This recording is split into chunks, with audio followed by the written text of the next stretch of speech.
Welcome. My name is Van Richards. I'm a chartered financial consultant, and today we're talking about Teladoc. Now, this is one of the stocks that you all, the viewers, the listeners, have asked me to review, and I am so happy to be able to do that for you. I'll cover different stocks throughout the week that I think that are significant, stocks like Apple and Microsoft, but every once in a while there's stocks out there that have been affected by the economy and have the potential to grow or perhaps not grow because of things that are going on in the economy.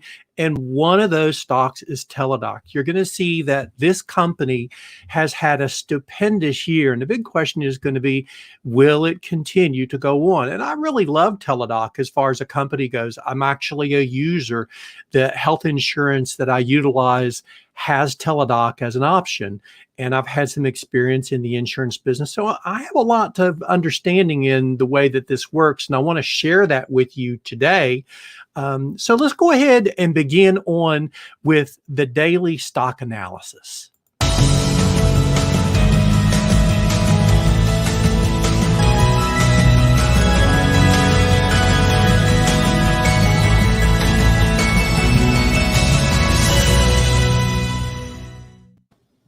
Hey friends, I want to remind you about one thing. If you like this channel, I love to have followers. If you would share it with one person that you think might benefit from knowing the information that I'm sharing, I would greatly appreciate it. And if you haven't subscribed, go over and hit the like or the share button on whatever platform that you're listening to and do that too. Now, what I do as a regular business is I'm a financial planner, and it's at Richards Financial Planning. And if you need some personalized help and you live in Texas and you would like some personalized help on your financial planning, your retirement plans, your investment selections, go over to Richards Financial Planning and find out a little bit more about what I do for people. Okay, let's go ahead and begin into today's stock. Teladoc is an interesting company. It's been around since 2015, but I have to break the news to you now, as you're going to see as you go along. This is not a profitable company, but it is a company that a lot of people have made money off of. Now, you might be wondering why, how can that happen? How can you not be profitable and still make money? Well, let's take a look at it and see. I want to help you so you understand the company a little bit better. You know a little bit more about what they do and what their potential is going forward, because what they've done in the past year, even though the past year has been amazing in growth, it's kind of like getting struck by lightning 4 or 5 times at the same place. It's probably not going to happen. So we have to be understanding of what's going to be going on forward. And if you are in this stock, I want to help you to understand whether this might be a time to take profits or not. So let's take a little bit more view of what Teladoc does and talk about it.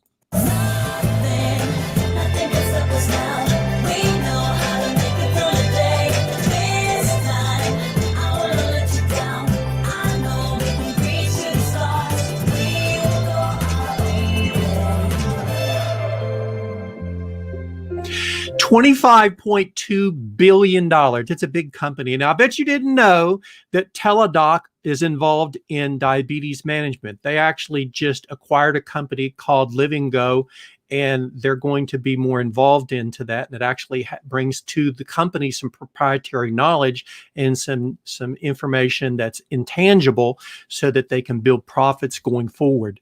So let's take a look a little bit more at what's been going on. Now, remember, I began taking a look at this from a fundamental analyst standpoint. And what I do is I look at the stability, the earnings, and the competitiveness. So let's begin looking at that right now. I take a view of this company the way that Warren Buffett looks at companies. I look at the moat. He says in a business that I look for economic castles that are protected by unbreachable moats. So we want to take a look at the moat that's available with Teladoc. And I have sad news for you. Teladoc has no moat. The reason is their infrastructure, it's not supporting profits. Now, look, I'm not telling you that it's not a good company, but they are very susceptible to outside competition at this point in time. They do have knowledge that will help them to navigate the systems. And the scale of their business is very advantageous going forward. I mentioned just a minute ago that they have some more intangible assets from Living which is actually diabetes management, and that will work in their favor. They may build more of a moat as time goes by. The other thing to consider too is that they have other patents that are in place. There's a company called InTouch Technologies, and actually there's a lawsuit right now going on in between Teladoc and their competitors, Amwell, because of the technology that they've been using for. It's kind of like, if you ever remember seeing in The Big Bang Theory where Sheldon put his self on a computer. Well, there's a technology that's made by a company called InTouch Technologies, and it's very similar actually in concept. And there's a patent that goes along with that, and that is actually more of a moat type thing. All right, let's keep going on though, because I want to look at what came out from the recent earnings call. They had revenues in the past quarter of $289 million, and they had an amazing growth. When we look in a moment at the graph, you're going to see why it jumped so much, because they had 90% growth, organic growth over top of 2019. Now, when we go a little bit further, the news is good, but we have to ask a question is this going to continue? In the third quarter, they had utilization of 16.5% compared to last year, which was 9%. Now, let me tell you what this means. If a company, let's say an insurance company like Aetna, let's say that Aetna utilizes Teladoc, which actually they do, and they have a group of insureds that are 100,000 employees in this company. If they have a utilization rate, that means that 16.5% of the people in that group are actually utilizing Teladoc. Now, as opposed to 2019, which was at 9%. So that means actually their service has grown. But the question is going to be, will it continue? Their gross margins actually declined by about 64% in the third quarter as opposed to the second quarters. Now, that's reasonable because as the pandemic has worn on, people have gotten accustomed to it. They're going back into the doctor's office.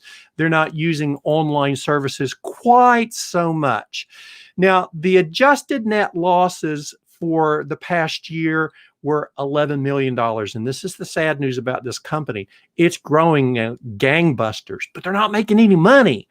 They had an adjusted loss per share of 24 cents. Now, I'm going to make this just a little bit bigger for you, because what I wanted to do is I wanted to show you, in my opinion, the earnings of a healthy company versus the earnings of Teladoc, which I don't really think is very healthy, even though that it's got some growth potential. So let me make it just a little bit bigger for you so that we can both see. All right. If we look at it, look, here's the general concept. The blue line is the actual earnings per share. Sometimes they're over top of what the estimated earnings per share was. Sometimes they're not. More times they're not. It goes back and forth. It vacillates. Now let's take a look over at United Health Group. Every quarter, they're very even. Now that's great because the United Health Group has grown more steadily, but they haven't had as big a profit. But the question is going to be, what's going to happen going forward? Let's take a little bit more of a look at this.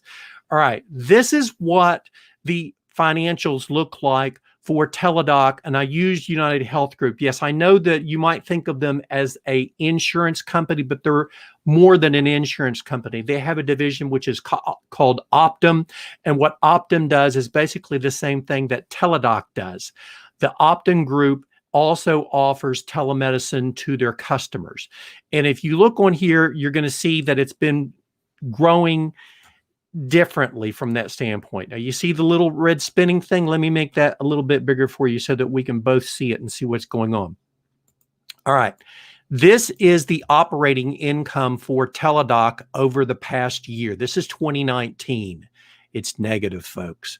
I don't have any other way to tell you that. Compare that over to United Health Group, which is positive.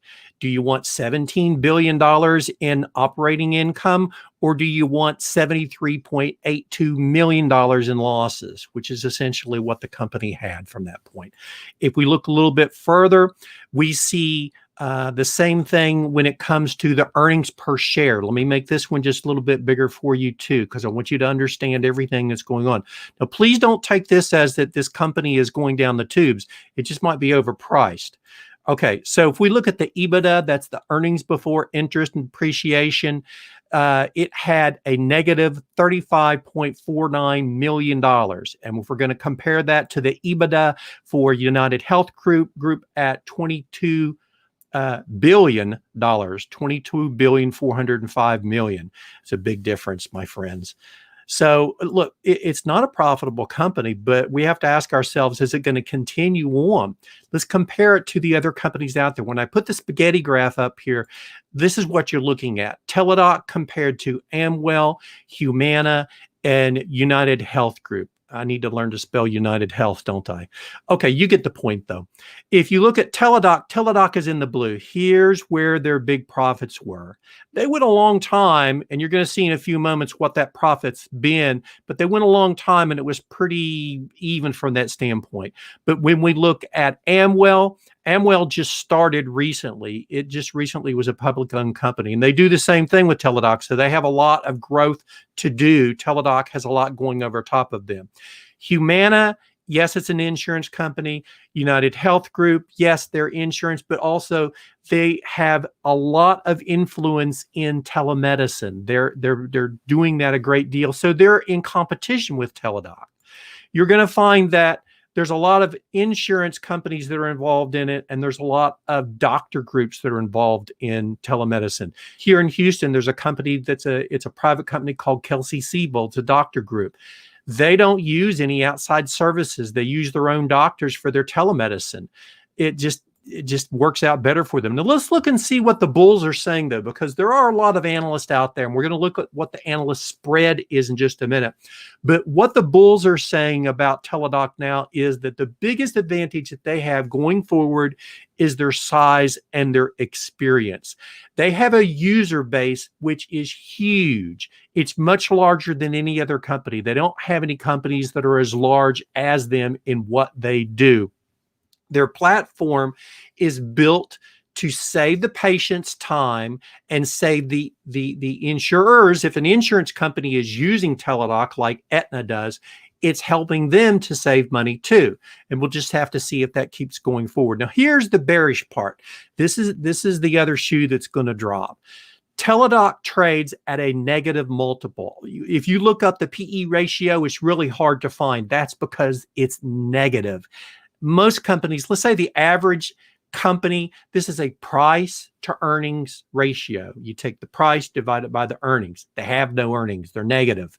So they have a negative PE of 182.42. If you compare that to the average stock in the Standard & Poor's 500, it's around 30 right now.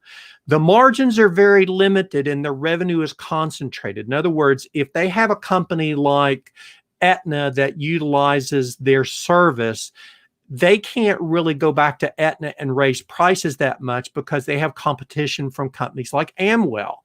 Aetna could say, hey, your service is replaceable. We're going to go over here to this group. So the competition works from that. Competition is fierce and it's fragmented. There's a lot of companies. There's a lot of doctor groups that are growing. The bigger doctor groups, they're cultivating their own system. So it may be a challenge for Teladoc to be able to utilize their system and actually sell it to the doctor groups. So we'll have to see how that works going forward. Now, when we look at what the analysts are actually saying on this is Morningstar. Remember, folks, that Morningstar is one of the more conservative research houses. Right now, the price closed at $172.44. They're saying a fair market value on this stock is $183, and it's actually selling at a discount.